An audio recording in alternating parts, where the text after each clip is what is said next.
enfants descendent, j'aimerais nous inviter à préparer nos Bibles. On va faire une lecture d'un passage. J'aimerais vraiment que vous puissiez prendre le temps de tourner dans vos Bibles papier ou téléphone. Souvent, quand on fait des lectures ou des lectures un peu plus longues, ça nous rend plus engagés et plus sollicités avec deux de nos sens plutôt qu'un, dont la vue et l'oreille.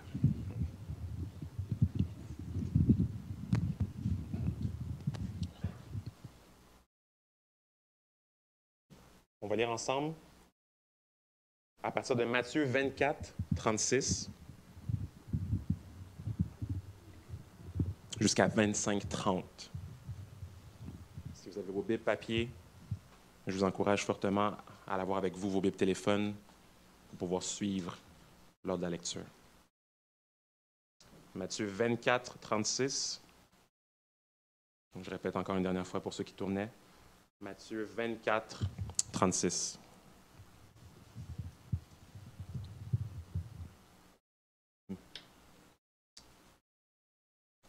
La parole de Dieu, je lis.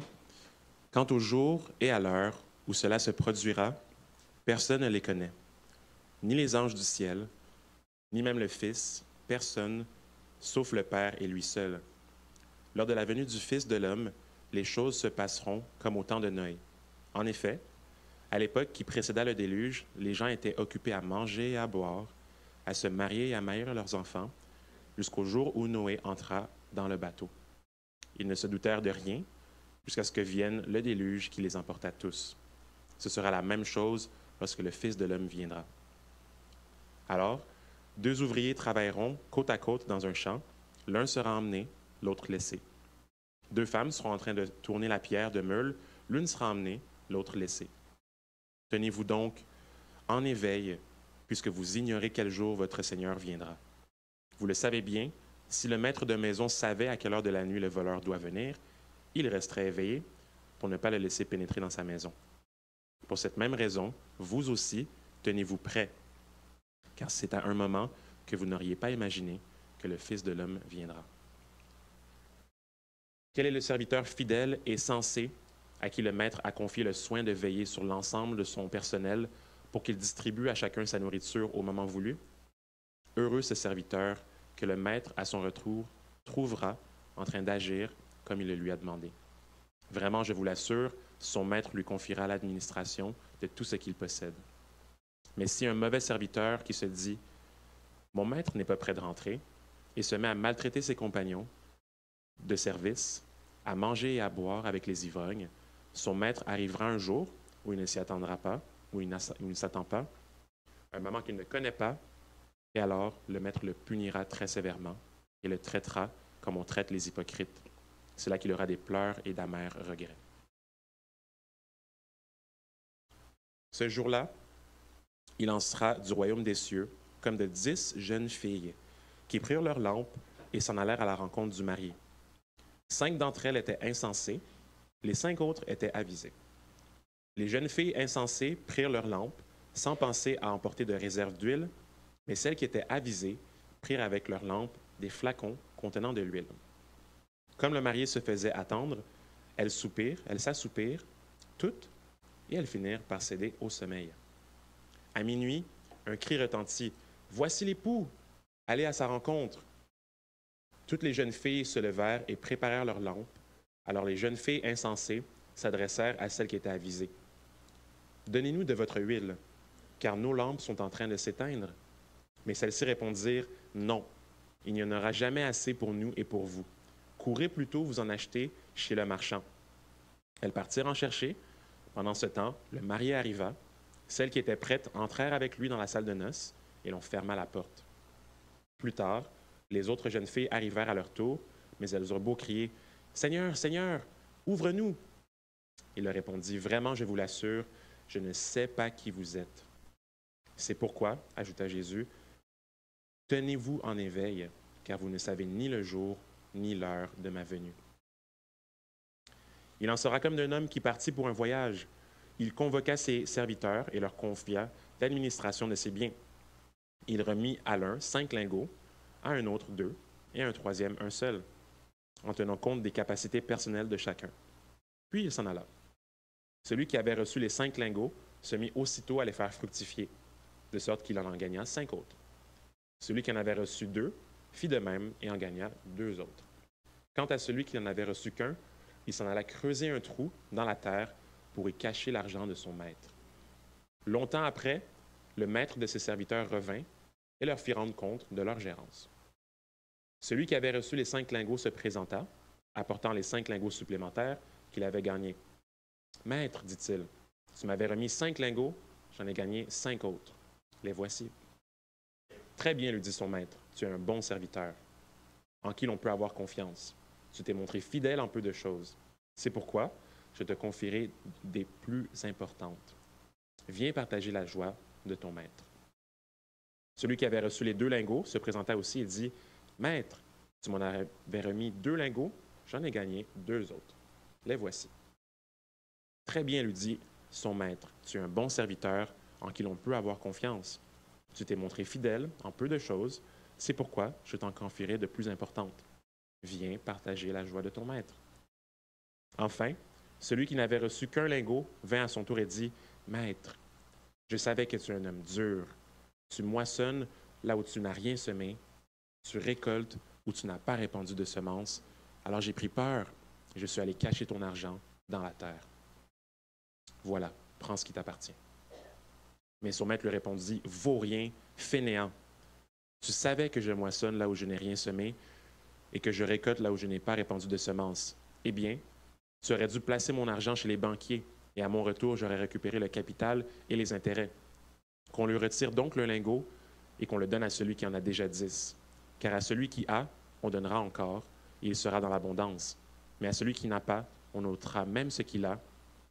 Quant à ce vaurien, jetez-le dans les ténèbres du dehors, où il y aura des pleurs et des regrets amers. » La parole de Dieu. J'aimerais inviter Pasteur Patrick à s'avancer.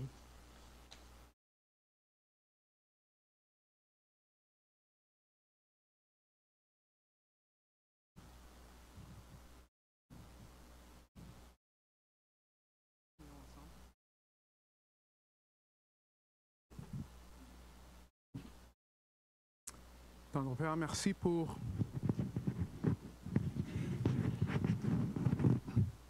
ta grâce aujourd'hui. Merci Seigneur pour ta patience envers nous aujourd'hui. Merci pour ton amour envers nous aujourd'hui. Merci pour ta miséricorde envers nous aujourd'hui. Merci Seigneur que tu sauves encore aujourd'hui, que tu transformes encore aujourd'hui. Merci Seigneur pour ton esprit que tu as mis en chacun qu'ils ont mis leur confiance en toi. Et tu nous appelles à tasser de côté le vieil homme et s'attacher à ton esprit, Seigneur.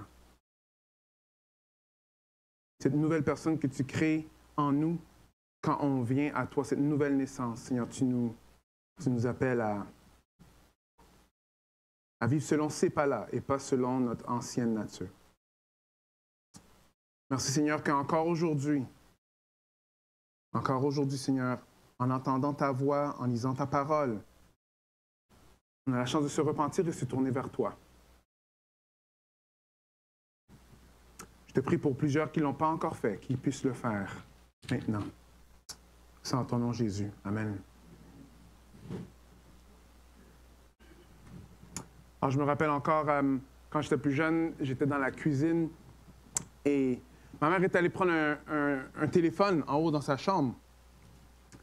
Et après avoir pris le téléphone, on a entendu un cri. Et c'est la première fois que j'ai vu ma mère en train de pleurer. Et les nouvelles étaient rentrées d'Haïti que grand-maman était décédée. Mais qu'est-ce qui se passait avant? On était en train de manger. On était autour de la table, même en train de faire des blagues. Mais soudain, comme ça, tout a changé. La température de la pièce a changé. Le ton. On a commencé à faire quelque chose d'autre. Je peux vous rappeler, mais le 10 mars 2020, en Italie, les restaurants étaient ouverts. Le monde allait dans le stade.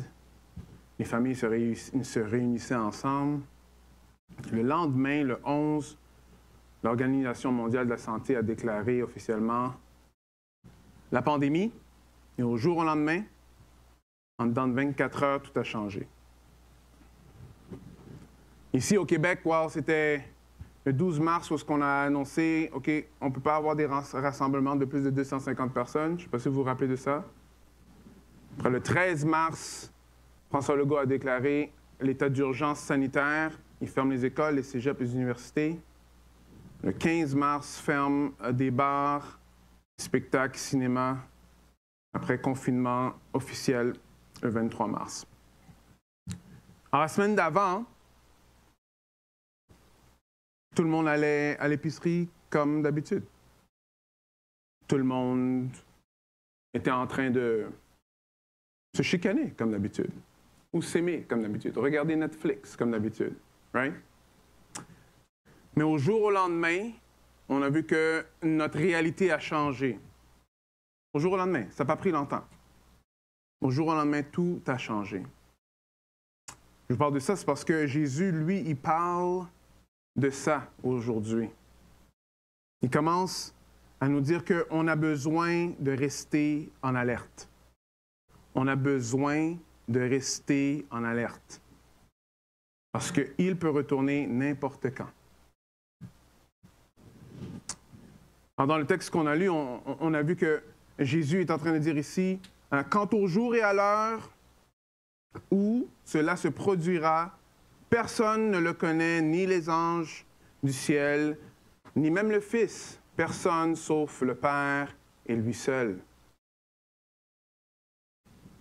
Alors, c'est drôle que même aujourd'hui, il y a plusieurs personnes qui s'efforcent énormément à nous dire qu'eux, ils savent quand est-ce que la fin du monde arrive ou quand Jésus vient. Parce que le texte est très clair que même le Fils n'avait pas cette information-là. En tant que Fils, Jésus-Christ, la deuxième personne de la Trinité, s'est dépouillé en homme et il s'est restreint. Et cette information-là, c'est le Père qui l'a. Parce que c'est le Père qui envoie.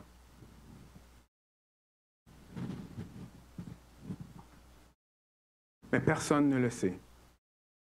Personne ne le sait. Et après, il explique comment que ça va se faire. Lors de la venue du Fils de l'homme, les choses se passeront comme au temps de Noé. Je ne sais pas si vous connaissez l'histoire de Noé, mais l'histoire de Noé, c'est un homme que Dieu a appelé. Après, il dit qu'il va avoir un déluge, alors bâtit un bateau. Mais c'est pas comme s'il était à côté de la mer, là. Tu sais? C'est comme au milieu du désert, genre.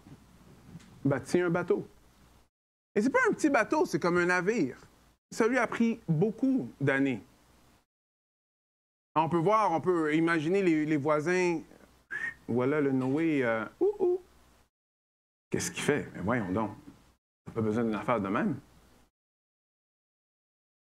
On peut même imaginer, non, le Seigneur a dit, non, venez avec nous parce que c'est vraiment important.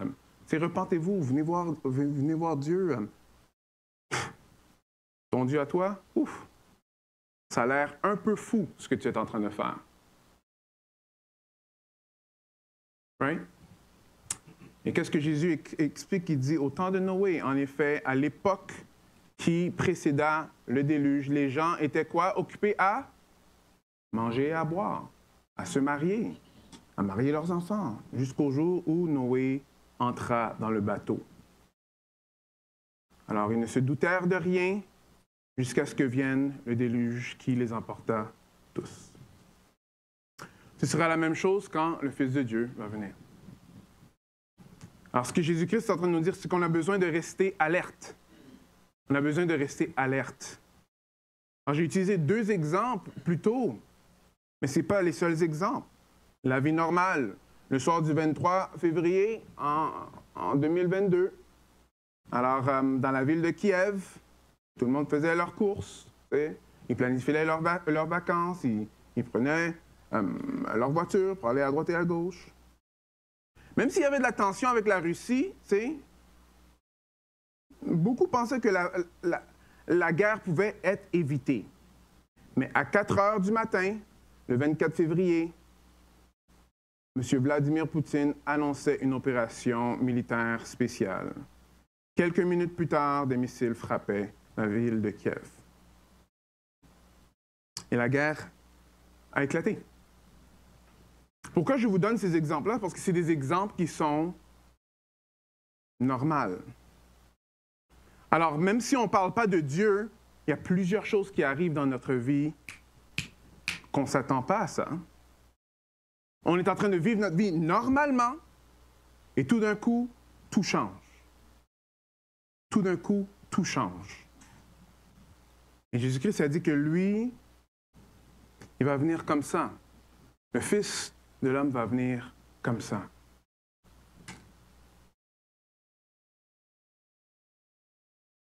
Est-ce que tu es prêt ce matin? Est-ce que tu es prêt de rencontrer Jésus-Christ? Est-ce que tu es prêt d'être face à face avec le Seigneur? Vous savez, ça, c'est la question la plus importante à répondre dans votre vie. C'est la chose la plus importante à faire de votre vie. C'est d'être prêt. Parce que Jésus retourne soudainement. Alors, il continue à expliquer que, OK, alors, il y a deux personnes qui travaillent dans le champ. Alors, il y en a qui voient ici l'idée de l'enlèvement. Moi, je ne vois pas ça, mais c'est quand même... C'est possible, mais l'idée du texte, c'est dans le fond, c'est qu'il y en a qui sont prêts, il y en a qui ne sont pas prêts. Et ils peuvent être très proches. Alors, deux personnes qui travaillent ensemble. Une personne est prête, l'autre personne n'est pas prête. Une personne qui est en train de faire du pain. Une personne est prête, l'autre personne n'est pas prête. Jésus continue à dire, si le maître de la maison savait à quelle heure de la nuit le voleur viendrait, alors il resterait éveillé. Right? Mais parce qu'on ne sait pas, on dort, alors le voleur est capable de voler. Alors, un autre appel de ma mère. Oh, aujourd'hui, maman va être dans beaucoup d'illustrations. Qu'est-ce qui se passe? La voiture n'est pas là. Qu'est-ce que tu veux dire, la voiture n'est pas là? La voiture n'est pas là. Qu'est-ce que tu veux dire? La voiture n'est pas là. J'ai dit, OK. Où est-ce que tu l'as placée? Mais je l'ai stationnée dans le driveway comme d'habitude. Mais la voiture n'est pas là. Alors, elle est venue, elle a stationné la voiture dans l'entrée comme d'habitude. Elle est rentrée, est allée faire dodo. Quand elle s'est réveillée, elle a vu juste un petit boulon à terre. Peut-être qu'il n'y avait pas de boulon, mais ça fait une bonne histoire. Alors, l'auto disparue. Ce qui est intéressant, c'est qu'elle sait qu'elle a stationné l'auto dans l'entrée. Mais je me rappelle qu'elle se posait plein de questions. Mais est-ce que je l'ai vraiment mis là?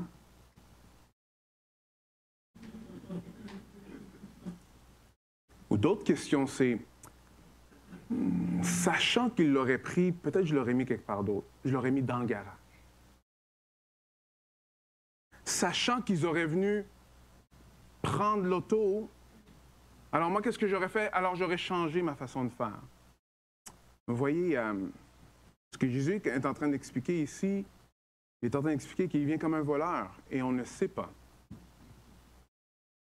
Il nous dit, c'est important d'être éveillé, d'être en alerte. Parce que si on est en train de se poser la question, est-ce que j'aurais dû, ce sera trop tard. Il sera déjà là. Est-ce que vous me suivez?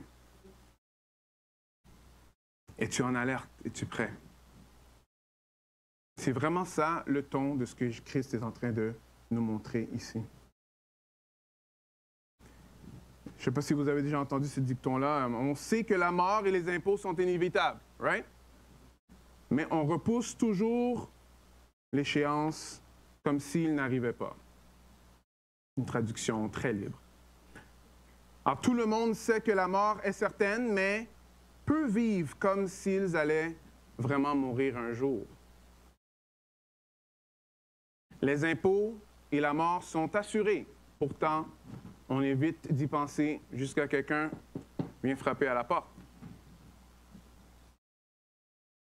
L'homme sait qu'il doit mourir, mais il vit comme comme s'il était immortel. Alors ça, j'ai pas besoin d'en parler trop, là. On sait que c'est vrai. On sait que la majorité d'entre nous, on vit comme si Jésus-Christ ne reviendrait pas comme la semaine prochaine. On a vu qu'il y a plusieurs signes qui sont en train de se passer à travers le monde, alors on sait qu'on est dans les derniers temps. On sait qu'on est dans les derniers temps. Mais maintenant, quand est-ce que Jésus-Christ va venir, on ne le sait pas. Mais est-ce qu'on vit comme s'il reviendrait maintenant? Right? Un homme m'a fait beaucoup de bien cette semaine, il m'a béni énormément. Son nom, c'est Pierre. Pierre était assis là la semaine passée. Et j'aimerais qu'on prie pour Pierre maintenant, pendant qu'on rentre dans notre temps de prière. Parce que Pierre, maintenant, on va le déménager ou il est déjà dans les soins intensifs en ce moment. Palliatif, merci. Alors, notre frère, la bénédiction, c'est pas qu'il est dans les soins palliatifs. Non, c'est que quand j'allais le visiter, il a dit qu'il aimerait plus de temps afin qu'il puisse partager ce que Christ fait dans sa vie. Afin qu'il puisse en parler à d'autres. Alors, le Seigneur, lui, il a son plan. Mais Pierre était très malade la semaine passée. Très malade. Tellement malade que quand le docteur l'a vu à l'hôpital, il a dit « Toi, tu ne sors pas d'ici. On te donne une chambre et tu restes ici. » Mais il était malade, mais il voulait entendre la parole de Dieu. Il voulait être parmi les frères et sœurs. Vous me suivez? Pierre est prêt. Il s'est fait passer dans les eaux du baptême. Il a entendu le message de l'Évangile et il a voulu suivre Jésus-Christ. Il n'y a pas de chose plus importante que de répondre à cette question. Est-ce que tu es prêt à ce que Jésus-Christ revienne maintenant? Amen. Mais pour cette même raison, vous aussi, tenez-vous prêts. Car c'est à un moment que vous n'auriez pas imaginé que le Fils de Dieu, le Fils de l'homme, viendra. Alors la vie peut basculer très rapidement. On ne sait pas ce qui peut se passer. Mais encore une fois, si aujourd'hui tu entends la voix du Seigneur, si aujourd'hui tu entends ce message, aujourd'hui tu entends encore une fois que Dieu est en train de dire, tu sais, tu as besoin de me faire confiance. N'attends pas. C'est encore une grâce que tu puisses s'entendre. Parce que le jour que Jésus-Christ revient, c'est fini. Ce sera trop tard. Est-ce que j'aurais dû mettre ma voiture dans le garage? It's too late. La voiture est déjà partie. Vous me suivez? Je me rappelle quand j'étais plus jeune, j'allais à l'église et je voulais rien savoir. Les parents m'emmenaient à l'église, j'étais là genre, oh whatever, cette affaire d'église, là, bon, ok. T'sais. Et ils avaient une petite classe pour les jeunes adultes, pas les jeunes adultes, mais les ados, c'est ça, les jeunes ados. Right? Et ce monsieur-là, bon, il nous faisait sortir dehors, on jouait au soccer, après il rentrait, après il présentait un peu l'Évangile. Mais je me rappelle, c'était ça, on se rappelle pas de tout, mais je me rappelle que j'étais à table, parce que c'était les tables pliantes, là, comme ça, là. Alors j'étais au bout d'une table pliante. Et il fait l'appel à Christ après moi, en fermant mes yeux, j'ai dit, bon, je suis pas prêt maintenant, là, mais juste avant de mourir, là. Okay. Juste avant de mourir, ce que je vais faire, c'est que je vais prier à Dieu, après il va me sauver. Parce que c'est ça qu'il a dit. Il a dit, tu as juste besoin de venir à Jésus-Christ, après tout est beau. Ça, c'était mon plan. Ouais. Si vous avez un plan qui est comme ça, c'est un plan qui est très diabolique. Parce que vous n'avez aucune idée comment vous allez partir et vous ne savez pas si vous allez avoir du temps. Vous n'avez aucune idée. Le Seigneur vous appelle maintenant. Il nous appelle encore maintenant. Par sa grâce, il est venu me sauver, mais c'est seulement sa grâce. C'est seulement sa grâce. Plusieurs personnes de cette petite classe-là sont décédées et ils ne connaissent pas le Seigneur. Ne pense pas que ce qui est en train de se passer, parce que maman et papa t'emmènent ici, que c'est garanti. Il n'y a rien de garanti, sauf la mort. Et le salut, si tu mets ta foi en Christ. Amen. Alors, comme vous avez vu il y a quelques semaines, non seulement les plus jeunes se font baptiser, les plus vieux se font baptiser aussi. Mais ce qui est important, c'est que quand Christ appelle, on répond. Alors peut-être toi, tu es un des plus vieux, ou peut-être maintenant tu es un des plus jeunes. Si Christ t'appelle, tu as besoin de répondre. Et n'attends pas. Il dit de rester en alerte, parce qu'il va venir comme un voleur dans la nuit. J'aimerais qu'on prenne un premier temps de prière, et je ne veux pas qu'on bouge là, OK? Et si vous voulez être seul, vous pouvez être seul, c'est correct. Mais j'aimerais on prie ensemble, et ça, c'est des sujets un peu. On peut prier en adoration, parce qu'on dit, Seigneur, tu es souverain, et ton retour est certain. Là, vous pouvez juste adorer Dieu pour qui il est. Ou confession, pardonne-nous de vivre comme si nous avions tout le temps dans le monde. Et vous pouvez donner des exemples spécifiques. Vous pouvez aussi prendre des temps de remerciement. Merci pour tes avertissements qui nous appellent à être vigilants ou supplier le Seigneur, aide-nous à veiller, à prier et à vivre dans la sainteté. Alors, pendant le mois de janvier, ça va être spécial. C'est pas toujours comme ça ici, mais je crois que c'est important. Alors, je vous invite à prier avec votre voisin, s'il veut, si elle veut. Sinon, vous priez ensemble. Je veux dire seul. On va avoir un temps de prière en ce moment où est-ce qu'on va prier ensemble ces différents sujets-là. Prier le Seigneur, l'adorer, confesser. Remerciement. Ça va juste quelques minutes. Après, on va retourner pour passer à travers le texte. Êtes-vous partant? Si toi, aujourd'hui, tu vas prier, tu ne connais pas, le Seigneur ne sait même pas comment prier, juste demande à la personne à côté de toi de prier pour toi. C'est aussi simple que ça. Est-ce que vous me suivez? Si vous ne savez pas, peut-être pour vous, ça ne vous parle pas, je suis sûr que vous connaissez du monde qui ne connaissait pas l'Évangile. Right? Priez pour eux. Prenons juste un temps pour prier ensemble, en assemblée. Intercéder les uns pour les autres, glorifier Dieu ensemble, afin qu'il puisse en sauver. En sauver. Alors, tournez-vous avec votre voisin, un maximum de 2-3 là, ou bien vous pouvez rester seul, et après je vais revenir pour prier à la fin.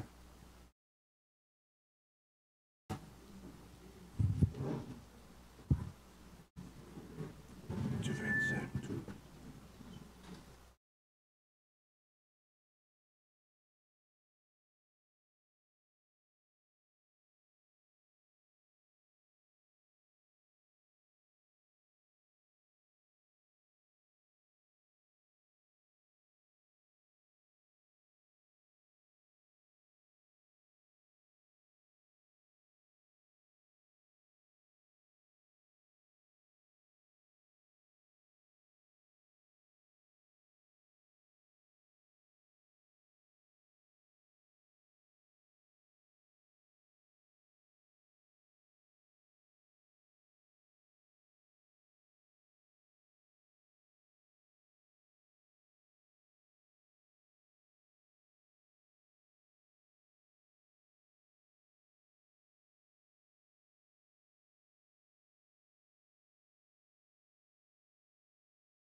Alors, on va terminer.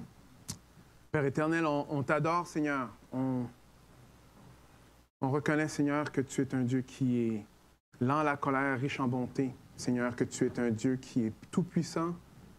Seigneur, tu es celui qui nous aime. Tu es celui qui transforme. Et Seigneur, tu retournes. Tu retournes pour venir chercher tous ceux qui t'appartiennent, ô Éternel. Seigneur, tu ne nous laisses pas ici. Seigneur, non, tu ne nous laisses pas dans notre péché. Tu meurs sur la croix pour nous. Tu ne nous laisses pas sur cette planète qui est brisée par le péché. Non, tu vas la renouveler, Seigneur. Merci, ô Éternel, que tu reviens. Merci qu'on a l'espoir que tu reviens. Parce que ce que tu dis est vrai. Qu'un jour, tout genou fléchira et on te verra face à face. Gloire à toi, Seigneur. Et Seigneur, on veut te demander pardon, Seigneur, que tellement de fois, on va focusser notre adoration sur d'autres choses, des choses que tu nous donnes dans la vie. Que ce soit l'argent, que ce soit le statut, la voiture, les télévisions, notre mari, notre épouse, nos chums, nos blondes,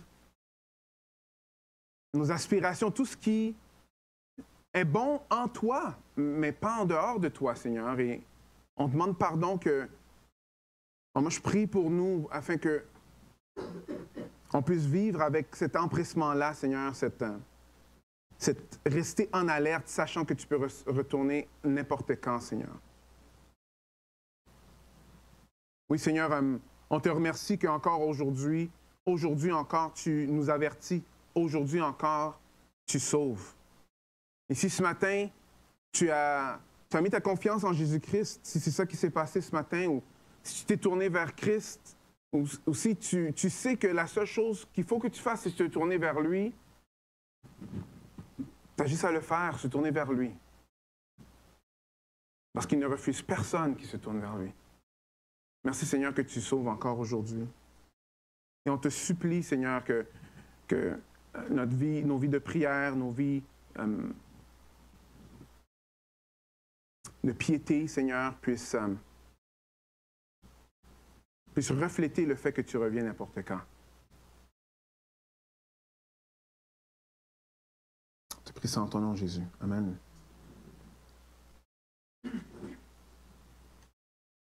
Alors, si moindrement tu as demandé à quelqu'un de prier pour toi ce matin, ou si tu veux connaître Jésus-Christ davantage, tu peux venir me voir après la célébration, après le culte, et on pourra en parler davantage.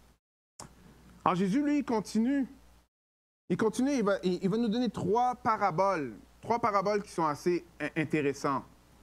Le premier, c'est dans le même thème. Alors, il y a deux personnes qui travaillent. Right? Alors, il y a un fidèle et un insensé. Donnez le texte. Ouais. Right? Alors ici, verset 46, « Heureux ce serviteur que le maître, à son retour, trouvera en train d'agir comme il lui a demandé. » Vraiment, je vous l'assure, son maître lui confiera l'administration de tout ce qu'il possède. Alors, il y a une personne qui travaille, et cette personne-là, elle travaille bien. Même si le maître n'est pas là.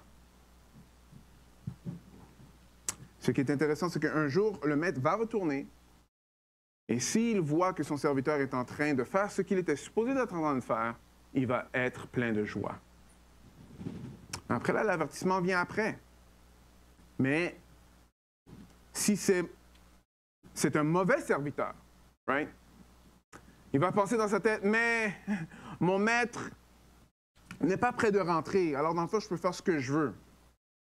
Mais là, il voit manger, boire avec les ivrognes. Son maître arrivera un jour où il ne s'attendra pas et un moment qu'il ne connaît pas. Alors le maître le punira très sévèrement, le traitera comme on traite les hypocrites. Right? Et c'est là qu'il y aura des pleurs et d'amers regrets. Jésus est en train d'expliquer qu'il va retourner. Et que ceux qui le suivent, on a intérêt à faire ce que Dieu nous a demandé de faire. On va voir plus tard que Dieu, non seulement qui nous a donné des dons, chaque personne a son don à lui. Chaque personne. Personne n'a exactement les mêmes dons. Mais ce que Dieu nous demande, c'est de faire fructifier ce que lui, il nous a donné. Si toi, tu es une personne que Dieu met à cœur, qu'il faut appeler certaines personnes dans l'Église pour les encourager pendant la semaine, mais c'est ça que tu devrais être en train de faire. Si c'est d'aider une mère monoparentale, si c'est d'aller visiter certaines personnes à l'hôpital.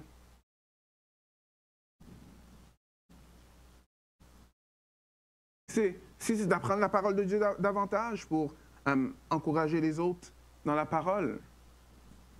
Si c'est de servir dans quelconque ministère. Ici, ce qui est important, c'est que le maître va retourner et il veut que ceux qui sont en train de le servir le fassent sans que le fassent bien. Alors quand lui va retourner, il va les voir et il va dire « Bon et fidèle serviteur, tu fais bien ». Mais écoutez bien un peu comment que le mauvais serviteur, il parle. Il dit « Mon maître n'est pas prêt de rentrer ».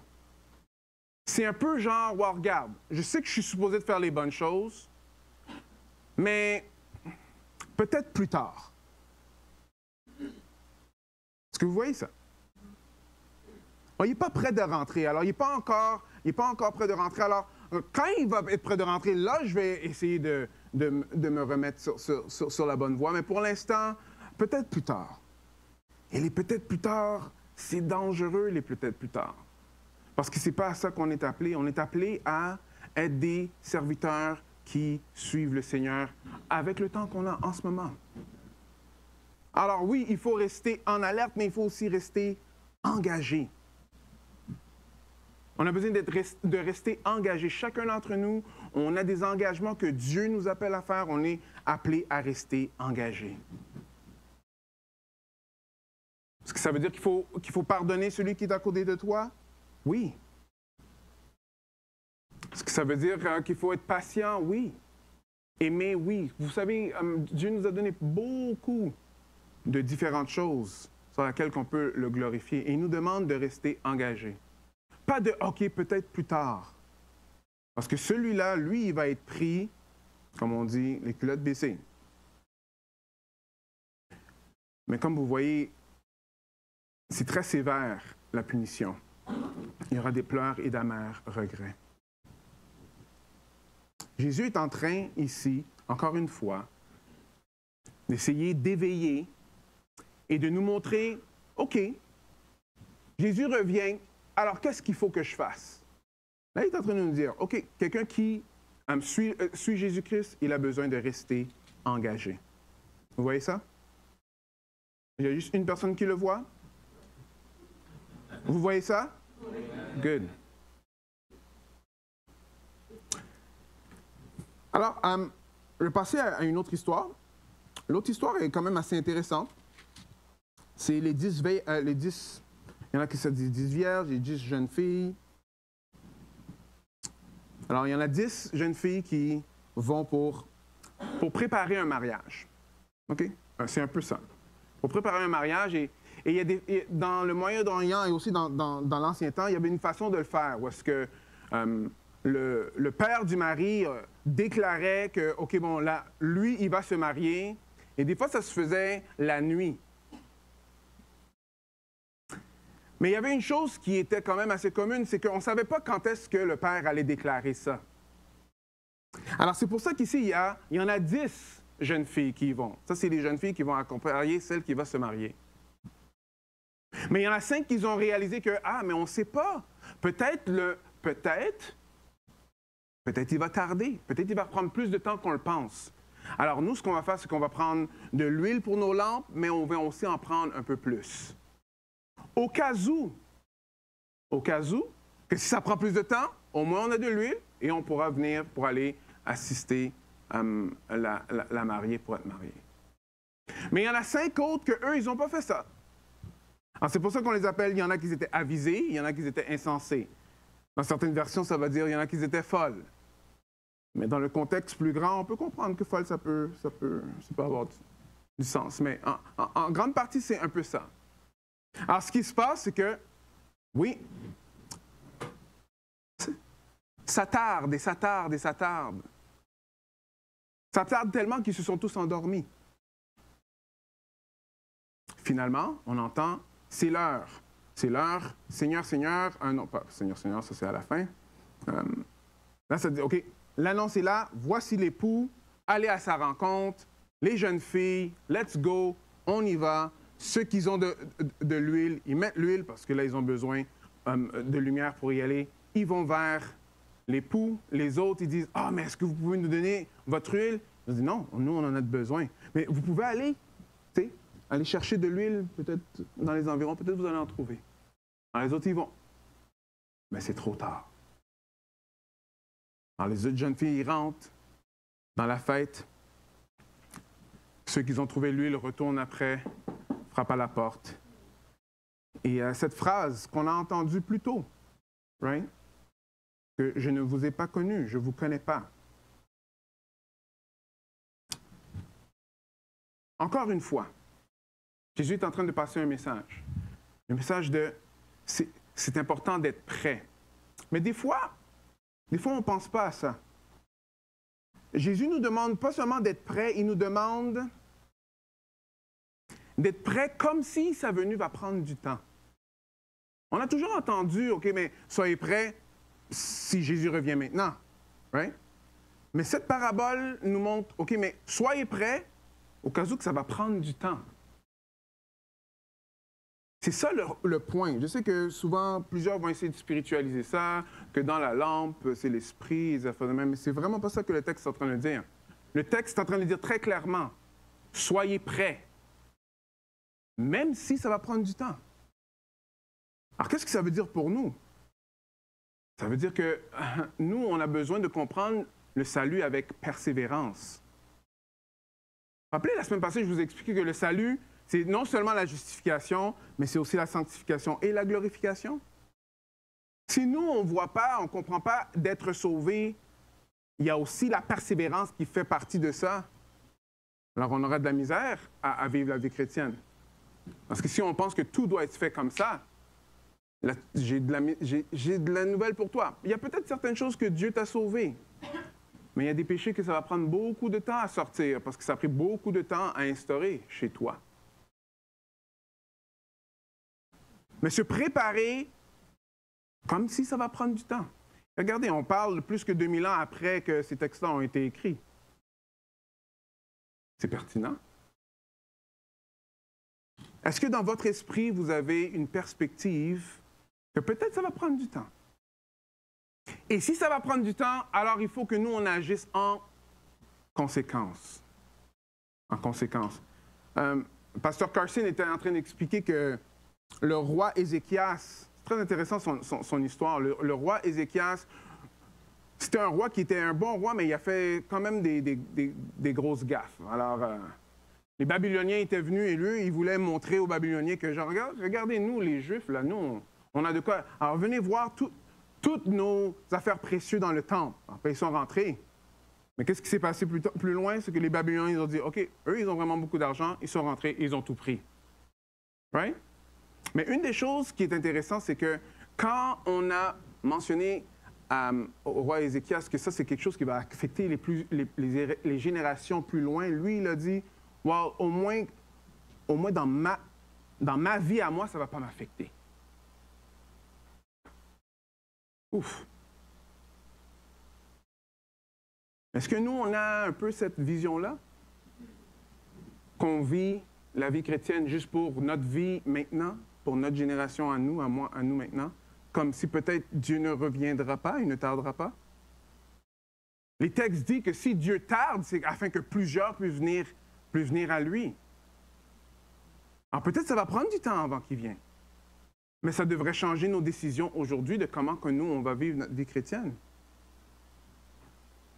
Si Dieu ne revient pas pendant cette génération-là et ça lui prend un autre, on va dire 15 autres générations, est-ce que nous, en tant que parents, on a ça dans notre esprit? Est-ce qu'on est en train déjà de vivre en ayant de l'huile? Est-ce qu'on prend le temps pour former la prochaine génération? Est-ce que vous me suivez un peu? Comment qu'on fait pour rester éveillé? Well, il faut rester persévérant.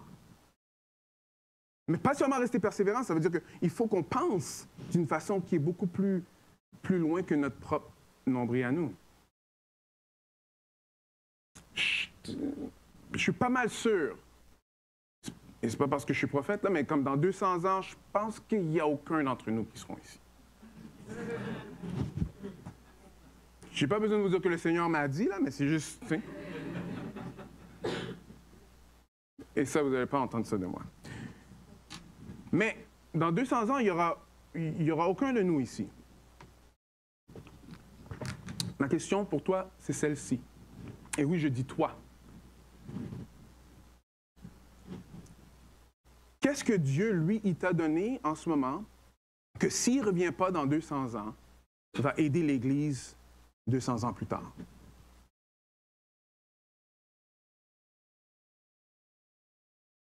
Quelle est ta responsabilité, toi, pour aider les prochaines générations? C'est différent pour chacun d'entre nous. Mais il ne faut pas faire comme on vient juste de lire avant. Ah, mais plus tard.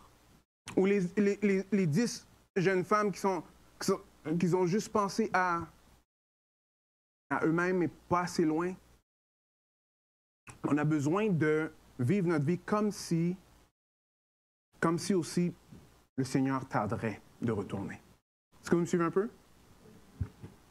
Et c'est important de comprendre que ce n'est pas juste une affaire de pasteur ou d'évangéliste, c'est chaque chrétien. Chaque chrétien est responsable pour ça. On l'a vu la semaine passée, notre vie n'est qu'un souffle. C'est tout, qu'un souffle. Mais avec ce que Dieu t'a donné, est-ce que tu vas lui être fidèle? C'est là que je rentre dans la dernière parabole. Vous l'avez entendu plusieurs fois. Il y a un maître qui s'en va. C'est dit pour un voyage, un long voyage. Alors là, il va donner 10 talents à un de ses serviteurs, il va donner ses esclaves. 10 talents à un de ses esclaves, 5 talents à un autre de ses esclaves et 1 talent à son dernier esclave. Alors là, celui qui a reçu 10 talents, nous on pense souvent parce que le mot talent ressemble à nos talents, alors on va faire le lien, mais il n'y a pas de lien là. C'est littéralement, il lui a donné de l'argent. Et 10 talents, c'est l'équivalent de peut-être 100 000 quelques dollars. C'est beaucoup d'argent. Okay? Des lingots, on peut dire des lingots d'or. Mais ça pouvait être des lingots d'or, d'argent ou de bronze, mais ça ne dérange pas. C'était beaucoup d'argent qu'il a reçu. Alors lui, avec cet argent-là, qu'est-ce qu'il a fait? Il a pris cet argent-là, il l'a utilisé, il a fait des business, il l'a fait fructifier. Pour que quand le maître retourne, il lui donne 10 fois plus. Right? Le deuxième, lui, qu'est-ce qu'il fait? C'est qu'il prend ce que le maître lui a donné, c'est 5. C'est pas comme l'autre. Après, il lui donne 5 fois plus. Après, le dernier, lui, il en a reçu 1. Il a dit, le maître, c'est quand même un maître très exigeant. Alors moi, je vais l'enterrer. Je vais m'asseoir dessus. Quand je vais le retourner, je vais lui donner sa pièce. Et on peut penser que la façon que le maître réagit, c'est quand même assez fort. Ah, j'ai pas le texte, mais... Alors, le maître retourne et le gars qui a donné 10 fois plus, il dit « Très, très bien, tu as bien fait ça. Alors, tu as bien fait ça, je vais te donner plus de responsabilités. Viens dans la joie de ton maître. Alors, viens, on va avoir du fun ensemble. » Excellent.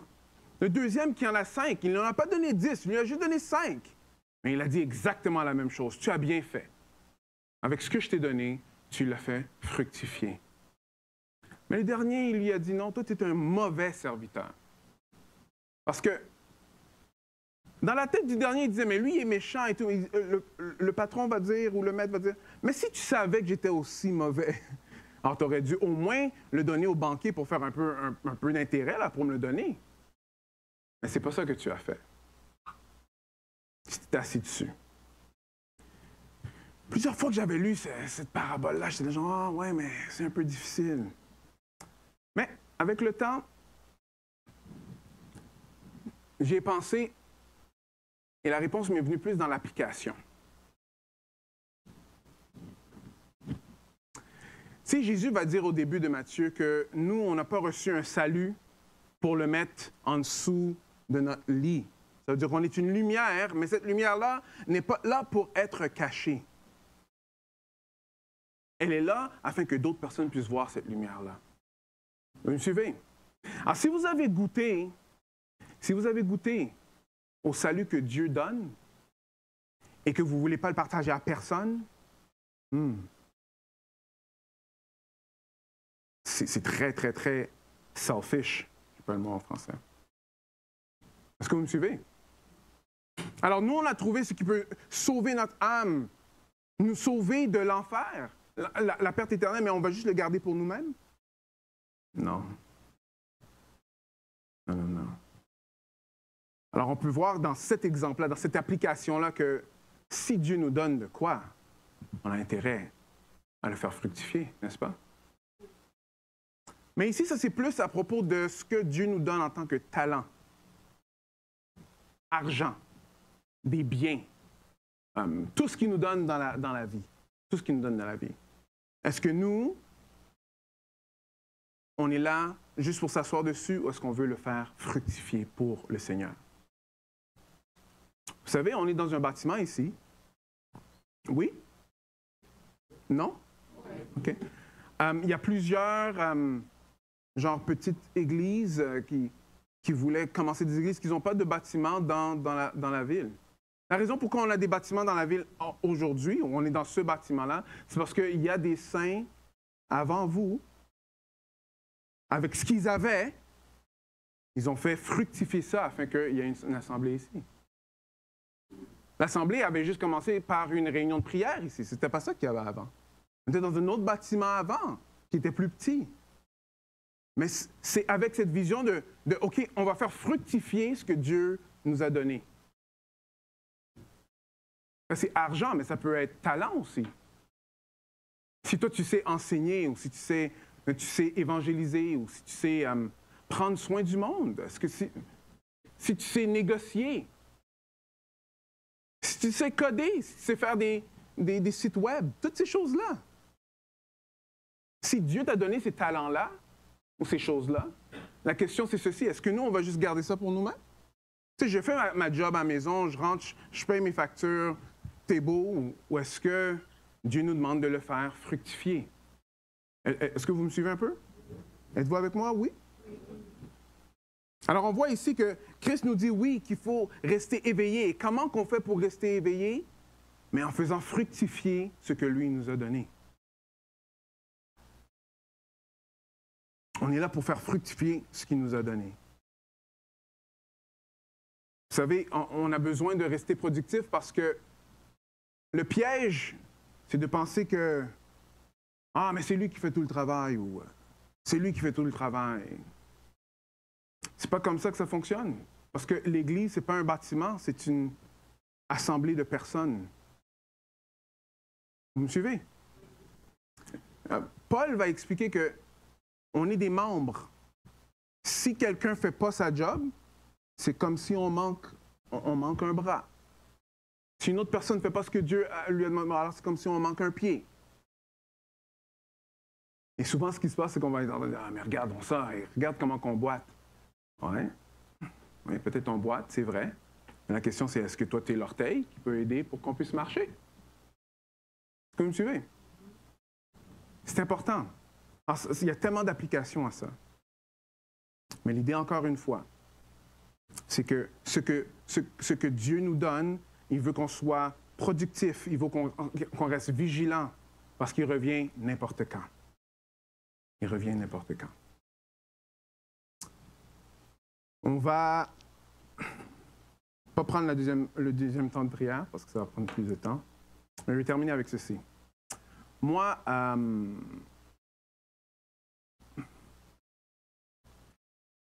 j'avais une jeune vingtaine, j'étais dans le monde, je voulais rien savoir de Dieu.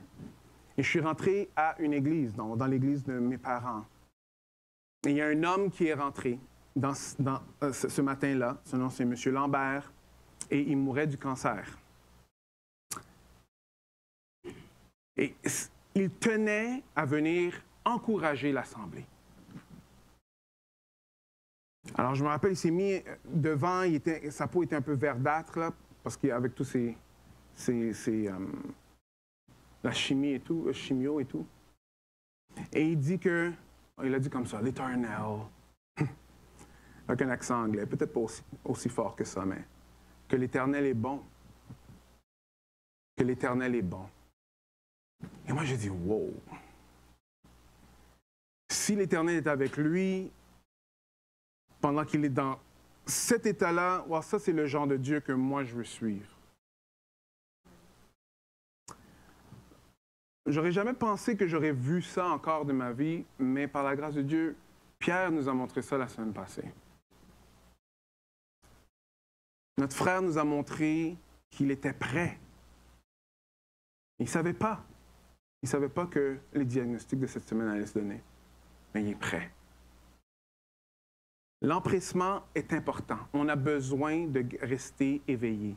La tendance, c'est de s'endormir. Et pas woke, là. Je ne parle pas de woke, là. Je parle d'éveillé de la Bible. OK, la tendance, c'est de s'endormir. La tendance, c'est de juste rester dans sa routine. Mais relisez le texte. Il y a beaucoup d'avertissements. Et ces avertissements sont très frappants. Ah, mais peut-être plus tard. Ça, c'est quelque chose qu'on va dire beaucoup. Oh, moi, j'ai jamais le temps. Il faut faire, il faut prendre le temps. On n'aura jamais le temps. Il faut prendre le temps. Vous me suivez? Ah, ça, c'est pour l'autre. Non, peut-être demande comment que toi, tu peux aider. Parce que les talents que Dieu t'a donnés, c'est pour l'Église. Ce n'est pas juste pour toi-même. Restons éveillés. Amen. Matthieu 24, 44 va dire ceci. Tenez-vous prêts. Right? Car le Fils de l'homme viendra à l'heure où vous n'y penserez pas. Je vais terminer par un mot de prière. Seigneur, tu es le Maître, tu es bon, tu es plein de bonté, plein de miséricorde.